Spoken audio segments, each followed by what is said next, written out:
Module 11, pangangalaga sa kalikasan. Ano nga bang ibig sabihin ng pangangalaga sa kalikasan? Pangangalaga sa kalikasan ay pagbibigay ng respeto, pag-aalaga at pagprotekta sa natural na kapaligiran at lahat ng mga hayop, halaman at ekosistema na bumubuo nito. Ito ay isang prinsipyo at gawain na naglalayong mapanatili ang balanseng ekolohiya, pang-ekonomiya at pangkalusugan ng tao sa pamamagitan ng pagpapalawak ng kamalayan, pagsasagawa ng mga kahakbang upang pigilin ang mga pang-abuso sa kalikasan. Ang pangangalaga sa kalikasan ay mahalaga upang mapanatili ang sustainableng pag-unlad at magbigay proteksyon sa mga kinabukasang henerasyon. May mga layunin ang kalikasan. Layunin: nakapagpapaliwanag ng kahalagahan ng pangangalaga sa kalikasan.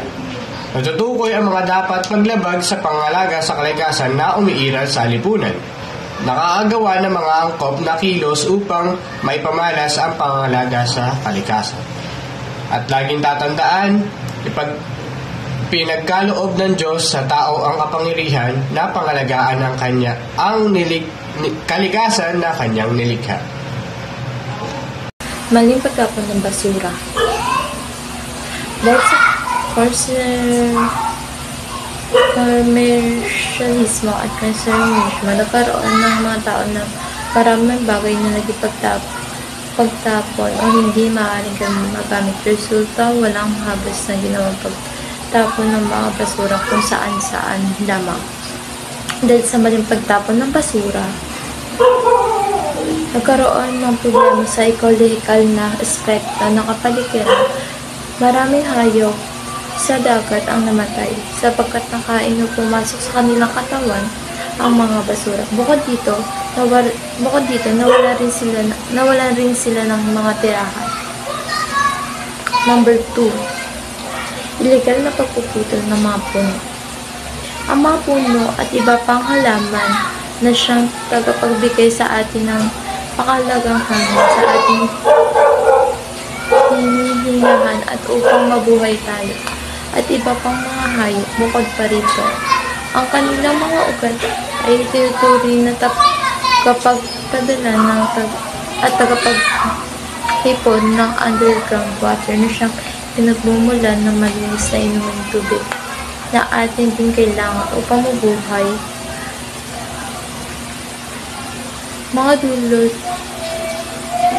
Magdulot ito ng mga pagbaha, landslide. Ito rin ang dahilan kung bakit nagkakaroon tayo ng sobrang init dahil sa walang halaman na sumasalo. Dahil sa mga pagputo ng mga puno at tayo ay naapektuhan dito. Hindi naman tayo pati mga hayop na naninirahan doon sa kagubatan dahil lamang sa pagpuputi dahil sa mga pagpuputi sa kanilang mga tirahan. Naapektuhan din sila. Number 3. Polusyon sa hangin, tubig at lupa. Ang dalawang suliranin na nabanggit sa itaas nagdulot ng polusyon. Ang hangin ang ating nilalanghap, ang tubig na iniinom at kailangan sa kalikasan, at ang lupang sinusuportahan ng halaman ay unti-unting dumumi at na rin maging gamitin sa mga tao. Ito ay malawakang polusyon na siyang nagbabago sa kondisyon ng hangin, tubig at lupa na kailangan ng tao upang mabuhay. Pagkaubos na natatanging species ng mga hayop at halaman sa kagubatan, ang Pilipinas ang pinagkaloob ng Diyos ng isang napakagandang kagubatan. Tropical dito nakikita na sa iba't ibang uri ng mga halaman at mga hayop na ang iba ay dito lamang talaga nakikita. Number 5. Labis na paninirang pangingisda. Ang mabilis at mapanirang pangingisda ay nagbubunga ng hala ng lipas na yaman na kailangan ng mga tao o para sa kanilang kinabubuhay. Ika-6, ang pangako ng convert ng mga lipunang sakahan, ilikal na pagbimina at aquarium. Ika-7, global warming at climate change. Ang malawakang pag-iba-iba ng mga salin na nakaapekto sa panahon na nagdudulot ng matinding pagbabago sa pagmatagal ng sistema ng klima ang tinatawag na climate change. Ang patuloy naman pagtaas ng temperatura bunga ng pagdami na tinatawag na greenhouse gases, lalo sa mga carbon dioxide na ating atmosfera ay tinatawag na global warming. Komersiyalismo at urbanisasyon. Ang komersiyalismo ay tumutukoy sa pag-uugali ng tao at sa mga kilos na nagpapakita ng labis na pagpapahalaga ng kumita ng pera o kaya ay pagmamahal sa mga material na bagay sa halip na ibang mga pagpapahalaga ng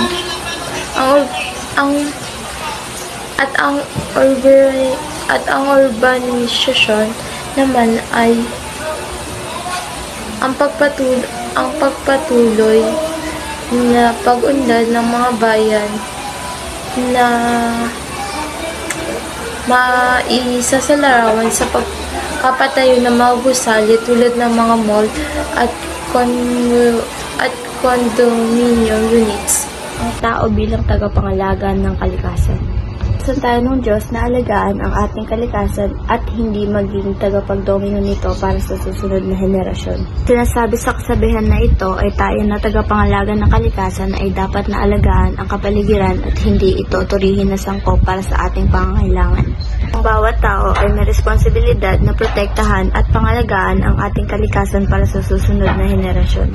Ayon sa Compendium of the Social Doctrine of the Church, sa lalong paglaking kapangyarihan ng tao, lumalaki rin ang kanyang pananagutan sa kanyang pamayanan. Kung kaya't lahat ng naisin niyang gawin sa kalikasan bilang kanyang kapangyarihan dito ay nararapat na naaayon sa disenyo at kagustuhan ng Diyos na walang iba kundi ang siyang tagapagdalang nito. Ito'y nagsasaad na kung tayo ay makakamit ng kapangyarihan ay magkakaroon tayo ng mas malawakang impluwensya at kakayahan sa paggawa ng pagbabago sa ating paligid. Kailangan nating magpakita ng maayos na pamumuno nang sa gayon ay maging mabuti ang impluwensya nito sa ating mamamayan. Ngayon ay dadako naman tayo sa 10 utos para sa kalikasan. Upang tayo magkaroon, una, ang tao ay nilikha ng Diyos ng kanyang kawangis. Ang siyang nasa itaas ng lahat ng kanyang mga nilikha ay marapat na may pananagutang gamitin at pangalagaan ang kalikasan bilang pakikisa sa banal na gawain ng pagliligtas. Ang tugon sa kalagahan ng pangangalaga sa kalikasan ay may mga kinalaman sa pananaw ng maraming relihiyon at filosofiya. Sa maraming paniniwala, ang itinuturing na pinakamataas na nilalang at nilikha ng Diyos at sa gayon ay may malaking pananagutan sa pag-aalaga at pagpapahalaga sa iba't ibang nilikha ng Diyos kasama na ang kalikasan. Pangalawa, ang kalikasan ay hindi narapat na gamitin bilang isang kasangkapan na maaaring manipulahin at ilagay sa mas mataas na lugar na higit pa sa dignidad ng tao. Ang pangangalaga sa kalikasan ay mahalaga hindi lamang sa konteksto ng likas na kaayusan, ekolohiya, kundi pati na rin sa ethical na aspeto sa pagiging bahagi ng kalikasan. Hindi lamang natin ito dapat gamitin ng walang pakiramdam o lubos na pagmamalupit. Ang kalikasan ay mayroong sariling dignidad at halaga na dapat respetuhin at pangalagaan. Sa pagpapahalaga ng kalikasan, binibigyang halaga natin ang buhay at kabuhayan ng iba't ibang uri ng nilalang pati na rin ang mga ecosystem na sumusuporta sa ating buhay. Pangatlo, ang responsibilidad na pang-ekolohikal ay gawaing para sa lahat bilang paggalang sa kalikasan na para rin sa lahat. kabilang na ang mga henerasyon ngayon at nang sa hinaharap. Ang responsibilidad sa ekolohikal ay hindi lamang tungkol sa pangangalaga sa kalikasan para sa kasalukuyang henerasyon, kundi pati na rin para sa mga sumusunod na henerasyon. Ang bawat isa sa atin ay may bahagyang tungkulin na pangalagaan ng kapaligiran para sa ikabubuti ng lahat, kasama na ang darating na henerasyon sa pamamagitan ng pagsaalang-alang sa pangangailangan at sa kasalukuyan. At hinaharap, maipapakita natin ang pagmamahal at pag-aalaga sa ating kalikasan. Sa pagharap sa mga suliraning pangkalikasan, narapat na isaalang-alang muna ang etika at dignidad ng tao bago ang makabagong teknolohiya. Sa pagharap sa hamon ng kalikasan, mahalagang isaalang-alang ang etika at dignidad ng tao bago ang paggamit ng makabagong teknolohiya. Ang kalikasan ay hindi isang banal na realidad na taliwas sa paggamit ng tao. Ang paggamit dito ng tao ay hindi kailanman maliban na lamang kung ginagamit ito sa taliwas na kung ano ang kanyang lugar at layunin sa kapaligiran o ecosystem. Ang kalikasan ay hindi perpekto at banal at ang paggamit ng tao dito ay hindi agad na mali. Ang kahalagahan ay nakatuon sa paggamit ng tao sa kalikasan kung ang paggamit ng resulta sa pagpapabaya o pagkasira sa kalikasan ng ekosistema, maaaring ito ay maituring na hindi tama o hindi etikal. Ika-6. Ang politika ng kaunlaran ay nararapat na inaayon sa politika ng ekolohikal. Ang halaga at tunguhin ng bawat pagpapaunlad sa kapaligiran ay nararapat na bigyang pansin at timbangin ng maayos. Sinasabi sa ika-6 na okay lang ang pagpapaunlad pero dapat kailangang pagtuunan ng pansin o kaya ay isaalang-alang ang integridad ng kalikasan sa bawat pag-unlad na gagawin mo dahil tandaan ang bawat likas na yaman sa mundo ay limitado o may hangganan. Ika-7. Ang pagtatapos o wakas ng pangmundong kahirapan ay may kaugnayan sa pangkalikasan. Tanong na dapat nating tandaan na ang lahat ng likas na yaman sa mundo ay kailangan ibahagi sa tao ng pantay-pantay. Ito ay may kinalaman sa pagmamalasakit sa kalikasan dahil bawat isa sa atin ay nararapat na aktibo gumawa ng paraan para sa pangkahalatang pangunlad ng mga tao, lalo na sa pinakamahihirap na rehiyon o bahagi ng mundo. Hindi dapat natin ito ipagdamot o sarilihin. Ika-8. Ang karapatan sa isang malinis at maayos na kapaligiran ay kailangang protektahan sa pamamagitan ng pang-international pagkakaisa o layunin. May ikinalaman ito sa pagtutulungan ng bawat isa sa pamamagitan ng kasunduan ng mga international na batas. Dahil ito ay mahalaga upang mapangalagaan ang ating kapaligiran. Ika-9. Ang pangangalaga sa kapaligiran ay nangangailangan ng pagbabago sa uri ng pamumuhay o lifestyle na nagpapakita ng modernisyong pagkontrol sa sarili at ng iba, ito ay nangangahulugang pagtalikod sa kaisipang consumerismo. Ito naman ay may kinalaman sa uri ng pamumuhay ng bawat isang tao na kung saan kailangan sang-ayon sa mga prinsipyo ng disiplina, hindi lamang sa sarili, kundi maging sa panlipunan. At ang huli, ang mga isyong pangkalikasan ay nangangailangan ng espiritual na pagtugon, bunga ng paniniwala na ang lahat ng nilikha ng Diyos ay kanyang kaloob kung saan mayroon ding responsibilidad.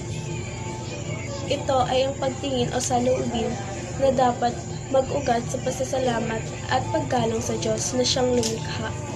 Ang mga sumusunod ay ang mga karagdagang hakbang upang makatulong sa pagpapanumbalik at pagpapanatili sa kagandahan at kasaganaan ng mundo na ang makinabang ay ang tao. Una, itapon ang basura sa tamang lugar kasi po pag tinapon natin ito sa tamang lugar, hindi babara ang mga kanal. Pangalawa, pagsasabuhay ng 4R. Ang 4R ay reduce, reuse, repurpose, recycle. Pangatlo, pagtanim ng mga puno. Ang pagtanim ng mga puno ay nakakatulong ito kapag may baha kasi ang puno ay sinisipsip nito ang tubig. Pang-apat, sundin ang batas at makapagtulungan sa mga tagapagpatupad nito. Dapat nating malaman na ang batas ay tinatalaga o sinasabatas hindi para lang may masabi tayong batas, bagos ito ay pinapatupad depende sa bawat pangangailangan ng mga nasasakupan ng batas na ito. Ikalima, mabuhay ng simple. The planet you do not save is the earth you will not live upon.